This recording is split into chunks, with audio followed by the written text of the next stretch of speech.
Isa sa pinaka nakakatakot na senaryo na pwedeng mangyari sa'yo, sa iyong sasakyan. Oh no! Diba? Hindi ma-start.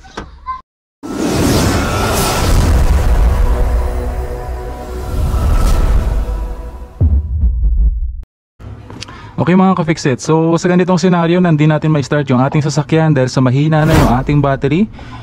For your information nga pala, itong baterya na to is a GS Tropical at nagawan ko to ng video nung nagkaroon tayo ng problema sa baterya way back 2020. So 3 years na to ngayon at medyo mahina na. Sana all ligtas! So para mapastart pa natin sasakyan, since meron pang redondo, kanina sa nakita mo unang video, gagamitan natin siya ng jump starter.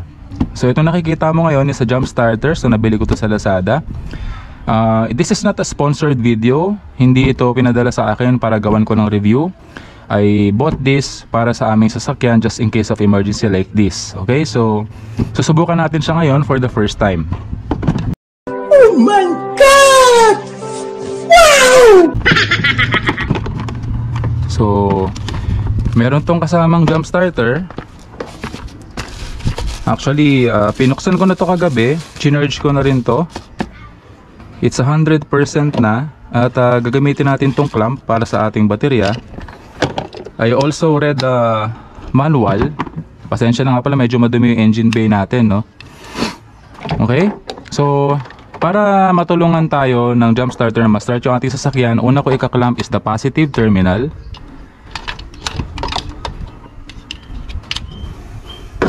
Tabi muna natin yan dyan. Positive to the positive. Then clamp natin yung negative.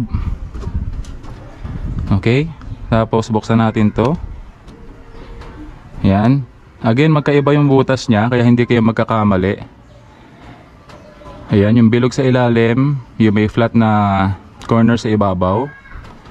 So plug in natin yan.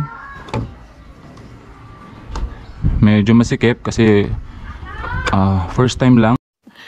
Sana all. So siguraduhin lang na naka-plug in ng maayos, no? Tapos turn on natin yung device. Actually naka-turn on na siya. Tapos subukan natin ngayon i-start yung ating sasakyan.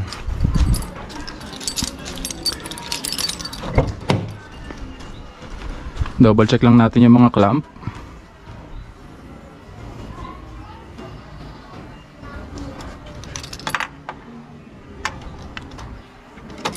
Kung masikip.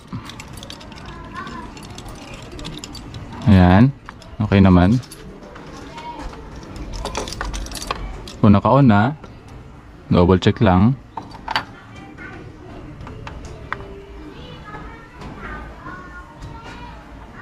Okay. So, try na natin i-start yung ating sasakyan. So, pasensya na dito ako sumusuot sa kabilang side kasi may nakaharang na motor sa kabilang side. Nakapark yung ating service na motor.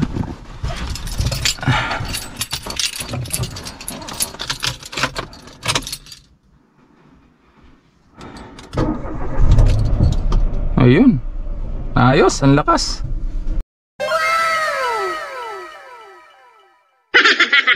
Nag-start agad. One click, parang bago yung baterya. Again, yung jump starter natin is for 12 volts na battery.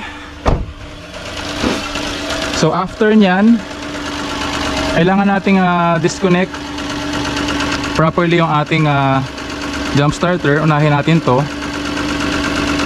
So dapat within 30 seconds na disconnect na natin lahat.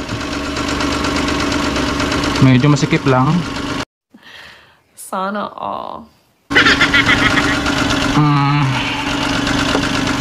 Yan, tas positive muna bago yung negative.